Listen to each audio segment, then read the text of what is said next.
Salam, hər vaxtınız xeyir olsun, əziz şagirdlər və müəllimlər. Dövlət İmtahan Mərkəzinin informatika üçün çıxardığı test toplusunda, DİMİN test toplusunda bir proqram qurma sualı var. Mən bugün onu sizə təqdim edəcəm və DİMİN öz kodunu yazacağam sizin üçün. Onu da izah edəcəm, onu da göstərəcəm. Amma bir də öz variantım var. Həmin o məsələ üçün proqram kodu qurmuşam. Öz variantımı da sizə təqdim edəcəm. Əgər sizin də öz variantınız varsa və yaxud ki daha da sadə bir üsulunuz, qaydanız varsa, mütləq onu rəylərdə qeyd edin. Salam, hər vaxtınız xeyir olsun, əziz şagirdlər və müəllimlər. Mən sizin informatika müəlliminiz Aynur Rəfət. Videonun əvvəlində də dediyim kimi, bugün mən sizə DİMİN test toplusundan, informatika test toplusundan proqram qurmadan 62-ci sualın alternativ bir proqram kodunu deyəcəm. Əgər sizin də öz variantlarınız varsa, daha sadə, daha qısa, buna ekvivalent olan, zəhmət olmasa siz də həmin proqram kodunu kommentlərdə yazarsınız və hər kəs bundan faydalanıb, yararlanar. Əlbəttə ki, bu hər birimiz üçün faydalı bir şeydir, çünki o dil ağıl-ağıldan üstündür. Yəni sizin ağlınıza gələn bir fikir, ideya, proqram kodu başqasının ağlına gələ bilməz və yaxud da ki, əksinə. 62-ci sualda deyir ki, klaviaturadan daxil edilmiş 3 müxtəlif natural ədədin qiymətcə orta olanını müəyyən edib çap edən proqramı Python dilində yazın. Məsələn, giriş verənlərimiz A2, B3, S7-dir.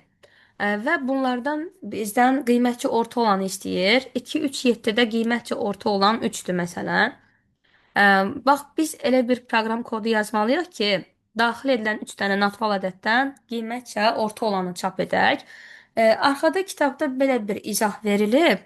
Mən bunu da izah edəcəm sizin üçün və öz alternativ variantımı da qeyd edəcəm. Deməli, A bərabər int input, B int input, C int input. Bilirsiniz də, bu ABC ədədlərinin daxil edilməsidir. Biz bilirik ki, input bizdə verilənləri sətir tipində daxil edir. Amma onun qarşısında int yazanda artıq onu ədəd tipinə çevirir. Burada 3 dənə alt-alta if-dən istifadə edib, hər birini and-lə müqayisə edib və qiymətçi orta olanı ortaya çıxartmağa çalışıb. Düşünürəm ki, bu bir balaca ağır versiya, ağır variantdır. Həm də oradan da istifadə eləmişik bu arada. Burada nə iş görüb? Məsələn, tutaq ki, A-ya biz 2 daxil etdik, B-yə 3 daxil etdik, C-yə isə 7 daxil etdik. Müqayisə edir. A böyükdürmü B-dən? 2 böyükdürmü 3-dən? Yox, əlbəttə ki. Düzdürmü? Yəni 2 3-dən böyük deyil. Biz buna false deyirik. Sonra and bilirsiniz ki, o deməkdir ki, artıq hər iki şərt doğru olmalıdır. A kiçikdirmi C-dən? Deməli, 2 kiçikdirmi 7-dən? Bəli, true. Deməli, baxın, biz bilirik ki, false-la true and operatorunda bizə false nəticəsini qaytarır. And məntiqi vurmaydı sanki. Əgər verilənlərdən biri false-dursa, yanlışdırsa, nəticə false olaraq qayıdırdı. Yəni, bunun ümumi nəticəsi nədir? False. Bu hissə. Keçək ikinci hissəyə baxaq. Deməli, baxaq.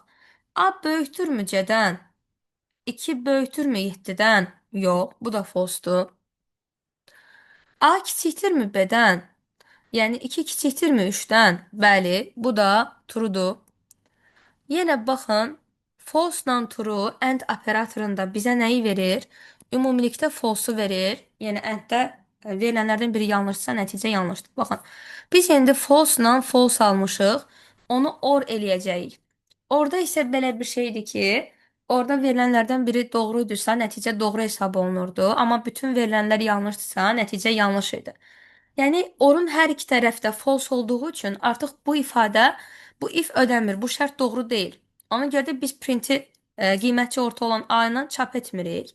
Yəni, bu if ödəmir bizdə. Burada ümumilikdə nəyi yoxlamaq istəyir, onun mahiyyətini izah edeyim sizə. Yəni, gəlin buna baxaq biz sizlə. Burada nəyi yoxlamaq istəyir? Deməli, əgər A B-dən böyük və eyni anda C-dən kiçikdirsə, və yaxud da ki, əksinə, A C-dən böyük, həm də B-dən kiçikdirsə, yəni birindən böyük, birindən kiçikdirsə A, deməli qiymətcə orta olan odur. Eyni ilə digərlərində də, məsələn, digərində də B üçün bunu yoxlayır. Yəni, B tutaq ki, A-dan böyük, C-dən kiçikdirsə eyni anda. C-dən böyük və yaxud da ki, A-dan kiçikdirsə, burada da qiymətcə orta olan B-dir. Yəni, qiymətcə orta olmaq nə deməkdir? Yəni bu 3 tutaq ki, A-dan böyükdür, amma C-dən kiçik olmalıdır. Yəni ortadırsa, tutaq ki, şey kimi düşünün də, özünüzü ortancıl uşaq kimi düşünün. Siz məsələn bir bacınızdan, qardaşınızdan böyük olmalısınız, digərindən kiçik. Yəni məsələn qiymətcə orta olan ədədim adısa, birindən böyük, birindən kiçik olmalıdır. Yəni bunu yoxlayır burada. Hər birinin üçün, A üçün, B üçün, C üçün, hər biri üçün bunu yoxlayır ki, birindən böyük, digərindən kiçikdirsə, deməli bu qiymətcə orta olan. Bax bunun yekun nəticəsi bu şəkildədir. Burada da bir-bir gəlib yoxlasaz artıq burada ikinci ifdə görəcəksiniz ki, qiymətcə orta olan 3-dür. Gəlin buna baxaq. Deməli sual verir. Düşək 6-6 F-dir. Bu növbəti ifə düşürük. B böyükdürmü A-dan? Deməli 3 böyükdürmü 2-dən? Bəli, bu truedur. B kiçikdirmi C-dən? 3 kiçikdirmi 7-dən? Bəli, bu truedur. Baxın, AND-də hər iki tərəf true olduğu üçün yekun nəticəmiz truedur. Və burada ortada or var. Bu tərəfin nə olduğu mənə maraqlı belə deyil. Çünki orada belə bir şey var ki, əgər verilənlərdən biri true'dursa, doğrudursa, ümumi yekun ifadə doğru true qiymət alacaq. Yəni bu o deməkdir ki, artıq bu şərt doğrudur. Bu şərt doğrudursa mən bunu çap edirəm. Dırnağın içində qiymətçi orta olan bərabərdir yazılıb. Sətr tipində bu yazı çap olunacaq. Və B dəyişəni yazılıb burada. B-nin də qiyməti 3-dür. Yəni qiymətcə orta olan ədəd 3 olaraq çap olunacaq. Yəni bu söz çap olunacaq bir sözlə. Belə. Yəni bu sizin arxada gördüyünüz cavabdır, onun izahıdır. Yaxşı, gələ görək bəs mən buna hansı variantımı qatmışam, öz izahımı verim sizin üçün. Deməli, baxın, mən bunu necə yazmışam. Elə burada qalsın, görün siz.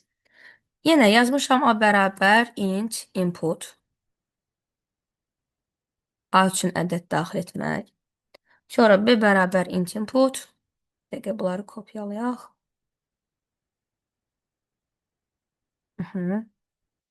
Sonra yenə C bərabər int input. Yəni ABC üçün ədəd daxil etdim. 3 dənə ədəd deyil, 3 müxtəlif natural ədəd. Sonra nə edirəm? Mən bunları bir siyahıya əlavə edirəm. Yazıram ki, list bərabərdir A, bir dəqiqə, B, C. Daha sonra nə iş görürəm? Bilirsiniz ki, siyahılarda biz sort operatoru ilə işləyirik. Sort verilənləri nə edir? Artan sırayla düzür. Artan sıra bilirsiniz də kiçikdən böyüyə doğru düzür. Yazıram list, sort. Bir dəqiqə. Aha. Daha sonra deyirəm ki, print list siyahının birinci elementini çap edirəm. Bir dəqiqə bu mötərizə artıq oldu. Aha. Siyahının birinci elementini çap etmək istəyirəm. Niyəsini deyim sizə. Gəlin, mən sizə niyəsini göstərim. Sonra da proqramın necə işlədiyini də göstərəcəm sizin üçün. Baxın. Tutaq ki, A-ya daxil etmişdik 2, B-yə daxil etmişdik 3, C-yə daxil etmişdik 7. Düzdürmü? List bərabər ABC, yəni 2, 3 və 7. Düzdür? Baxın. List sort nə iş görəcək? Bunu artan sırayla düzəcək. Zaten artan sırayla düzsək də eyni işi görəcək bu ədədlər üçün. Çünki zaten bunlar artan sırayla düzülüb. Amma fərqli ədədlər də daxil oluna bilərdi. List bilirsiniz də siyahını artan sırayla düzür, yəni kiçikdən böyüyə doğru. Baxın, mən list 1-i ekrana çıxartmaq istəsəm, print əmri ilə çap eləmək istəsəm onu. Bilirsiniz ki, biz sətir və siyahları nömrələyəndə sıfırdan başlayıb nömrələyirik. 0, 1, 2. Bu siyahıda 3 dənə element olduğu üçün artıq list 1 mənə ortadakını verəcək. Çünki zaten mən bunu sortla azdan çoxa doğru düzmüşəm. Zaten ortancıl birinci elementdir. Yəni list 1 3 dənə element olduğu üçün zaten elə mənim qiymətcə orta olanım deməkdir.